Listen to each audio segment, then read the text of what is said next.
What is good, everybody? Welcome to the offensive film review for LSU versus Florida. LSU getting a win 20-10, but there's a lot of questions going on about the offense. Why do they look the way they do? Why does it seem like they're not as good as they should be? And it is a fair question, right? Don't tell Brian Kelly I said that, but it is definitely a fair question. But the thing is, I don't think there's one exact reason. I think it's just a bunch of little things that add up to make a stagnant offense right now.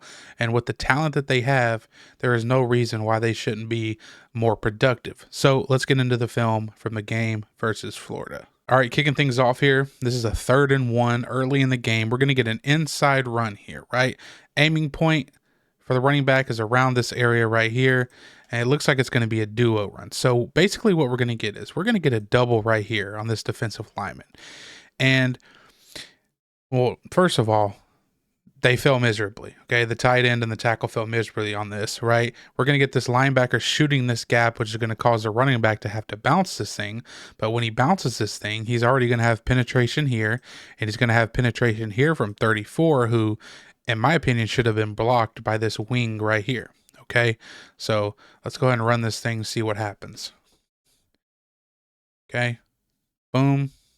All right, and you see he tries to bounce, and they end up getting stopped on this 3rd and 1 for a loss. Okay, now pay attention to the right tackle. You know, I've been saying this is a position, every video I've done on LSU's offense so far, I've called out this position right here. Okay, it's a problem.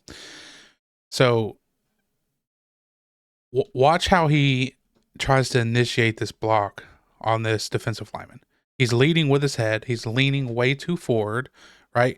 And when he does this, he just makes himself easy to be off balance for really anything that defensive lineman does. He can get by him, right? You can't lead a block with your head. You just can't do it, right? And you can't lead with your shoulders this far over your hips because you have no base. You have nothing to work with, right? And then we have the tight end helping us on the double team. He whiffs on it too. And now automatically here, right when the running back gets the ball, there's already penetration in the backfield, right? And he has to bounce this thing. Now, if you look at 34 over here, I'm not sure what they were trying to do with him. I'm pretty sure the wingback here was supposed to block him, but he just kind of, sees the penetration from 88 and tries to get over to help with that. So you end up with three guys attempting to block one, right? None of them do. And that's how you end up with a loss of yardage on a 3rd and 1. Next one here. And firstly, I want to apologize for the quality of the film here. It's the only copy of the coach's film I could find. And unfortunately, it looks like it was recorded on a potato. So apologize for that. But this is on a 3rd down and 9 here, right? And so LSU is going to run a slot fade concept, right? We're going to get the little hitch right here, right? And this guy is essentially just to draw this guy down, right? And we're trying to get this slot fade here. But to me, and we got a cross on the backside or a deep end. But to me, I don't love this because this is a concept you're usually going to call against like cover 1 man coverage, especially if we have like this guy, if he were pressed up here up on this wide receiver, right? To me, this doesn't work against zone coverage, at least not in this type of coverage. And it's a man coverage call and it just doesn't work here, right? And Nussmeier is going to go through his progressions, but there just really isn't anything open. So Florida's going to end up playing non-traditional Tampa coverage. So they're going to end up in Tampa too, right? But this guy's going to end up running the middle. He's going to get all the way back here to cover the middle. So let's press play here, see how this thing plays out. So you can see Nuss is looking right? Looking for the slot fade, but he recognizes right away, okay, we got a guy back here. That's not going to be open. So he gets his eyes backside. And again, I know it's hard to tell because of the quality, but he gets his eyes backside. This crosser isn't open, number one, because again, we had this guy dropping to the middle from way over here, but we also have these middle hook players that are playing back at the sticks. So if he throws this, that's not open, right? So basically the only thing he can do is throw one of his checkdowns. And that's exactly what he does. And it's dropped, or it's at his feet. I can't tell which one, but either way, there was just nothing open and nowhere for Nuss to go with the football, right? Yeah, 4th down. Next one here, they're just trying to get this little bubble out here to the receiver on a screen, right? Or receiver screen, but it's again, the little things. This is what I mean by it's the little things, right? So we're going to get the return motion, and it's just a bad throw. It's behind the receiver. He has to turn around, doesn't even get a chance to catch it, right? We got to put this thing out here in front of him. where he can, number one, catch the ball, and number two, see in front of him to what his blockers are doing, what type of angles they have set up, right? But what we can't do here is throw the ball behind, to where we can't even catch it. And number one, if we do catch it, now we've thrown it to a point where these defenders back here can just make an easy tackle, right? So we just have to be better on the little things like this throw right here. Put it out in front of him where he can see his blocks that are set up and where he can get a positive amount of yards. Next one here, this is a positive play. I like this play here. So, and it's also a nice job by the running back picking up the extra blitzer here. But so we're going to get just 2 deep hook routes essentially, right? And Nuss is going to have to throw this thing with some anticipation to this one down here at the bottom to the wide side of the field. And he does that, right? Florida, so they're going to line up, these guys up here, this guy, and they're going to drop this guy out, blitz this guy, right? And the right guard doesn't see him in time, but the running back in protection steps up and protects his quarterback nicely. So let's watch it here. Take the snap, right? Look at the running back, boom, right? Doesn't do a fantastic job, right? But he at least gets in his way and gives Nuss just enough time to make this throw. So in theory, you definitely want to do a better job than that if you're the running back protecting, but at least he got in his way and let Nuss get this throw off. But let's look at this throw here. All right, let's look at the anticipation, right? Not crazy, right? But again, we're on the far side of the field, wide college hashes, right? He's winding up to throw this thing now. Receiver is still running, hasn't even stopped on it yet, right? Ball's in the air, still haven't quite stopped on it if we're the receiver down there at the bottom of the screen. And it gets there accurately. Boom. Nice throw to the wide side of the field for Garrett Nussmeier. Next one here, just way too many of these types of passes or plays for my liking. Way too much stuff at or near the line of scrimmage that just isn't working, right? And when something isn't working, why are we continuing to do it so much? This isn't a bad design. It's really more so, a bad angle taken by this guy right here to get out to, whoa, what happened there? From this guy right here to get out to here. He kind of just runs where he is now instead of where he is anticipating him to be, right? If he were to come here a little more flat or a little more horizontal, maybe he could catch him and create some type of lane here for the guy catching the ball, right? But instead, Florida makes a really good tackle, right? But again, we've shown that we really can't execute these well, so I just don't understand why we continue to run these types of plays that aren't working right now. Next one here, this is a good job from Nuss throwing hot versus a blitz. So Florida's going to line up all these guys up at the line of scrimmage. Okay, all these potential threats to blitz, but really they're going to drop out these two right here, these two interiors, and they're going to play like a cover 2 look here behind it, right?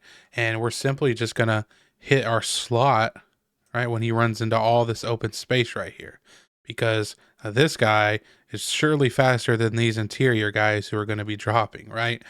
And, we're actually going to have a free rusher on the quarterback, but again, Nussmeier notices it and he throws hot immediately. So watch this. Take the snap, boom, beat the coverage over the middle for a huge gain. This is beautiful stuff, right?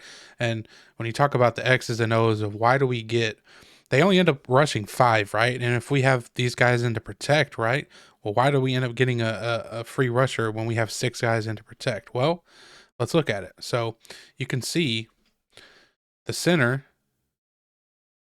is going to slide left guard here, left tackle here, right? And then here. And then the running back is scanning anything over here, any potential threats. But when those interior guys drop out like they do, right? You can see the center ends up looking for work over to the right side. And with the left guard and left tackle being already, occupied by these guys, we get a free hitter over here on the quarterback, right? And with this guy dropping, the left guard has nobody to block as well.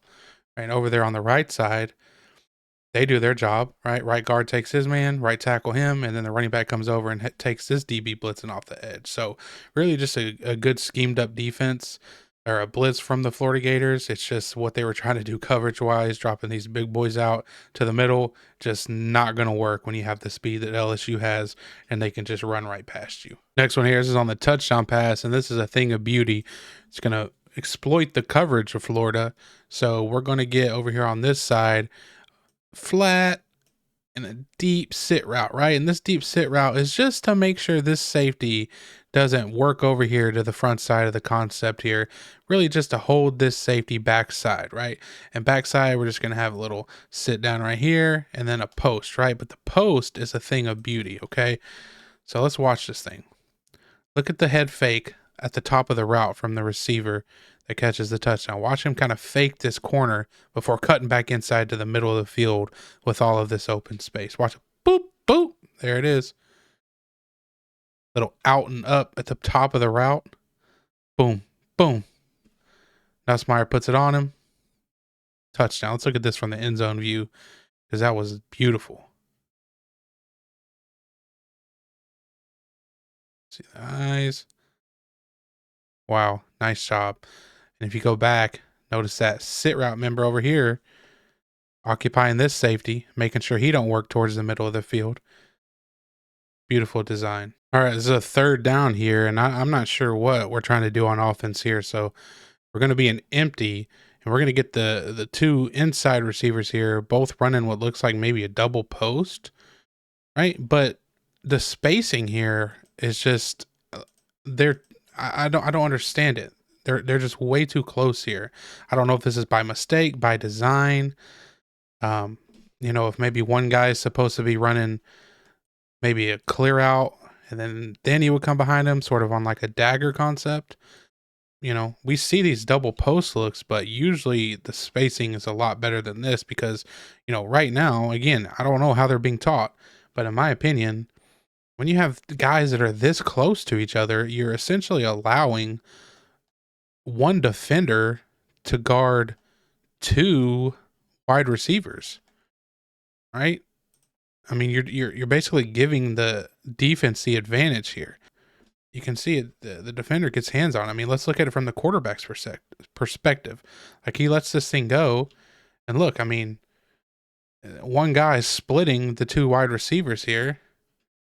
Gus tries to hit the more one towards his outside, but he was there to get a hand on it. I know it's blurry and terrible quality, but it's there, right? And then this deep safety was able to come down and help on the more inside guy. So I just don't love the spacing on this concept on this third down call from LSU. Next one here, a little bit of a missed opportunity because of a protection breakdown. So we're going to get this receiver sort of releasing and get going on a dig against man coverage. And the throw is there if there is a half second more for Nussmeier. It's going to come open, right? So you have sort of this switch release down at the bottom. And on our break right here, you can see our defenders fall and we're going to be coming flat across the field. And we can, the quarterback would have been able to put that thing on him. But the protection just breaks down at the left guard position, right? So keep your eyes on the left guard here and watch how this thing sort of just breaks down. Initially, it's a good job, right? But the defensive lineman from Florida just keeps working, and eventually just pries him open there. I mean, right now, just literally, you can see he was wanting to throw this thing, right? But just did not have quite the amount of time, and he just gets out of there and throws it away. Next one here, and really this will be the last one we look at because it's, the score ended 10-20. It's already 10-20 in this game. So this is on the Nuss interception. It's pretty ugly, right? We're going to get a flat here, and then we're trying to get this in cut. And he probably has it if he would have hung around in the pocket, but I kind of get why he flushed. But at the same time, we're going to have options here underneath. We're going to have a shallow route that's open. But you just can't do this, right? This is the same mistake that we've seen Gus, Nussmeier make over and over. I don't know why I keep calling him Gus. Garrett Nussmeier, over and over. So it's just tough, man. Like, the right tackle was getting beat. He ends up falling on him for a hold. Like, if we could have just stayed in there, maybe we could have hit this. But again, it wouldn't have mattered because of the hold. But what we can't do is roll out and just throw it and give it away like we do here, right? Just can't do it. Go down, take your penalty, take your, do whatever. Do anything other than this right here if you're the quarterback.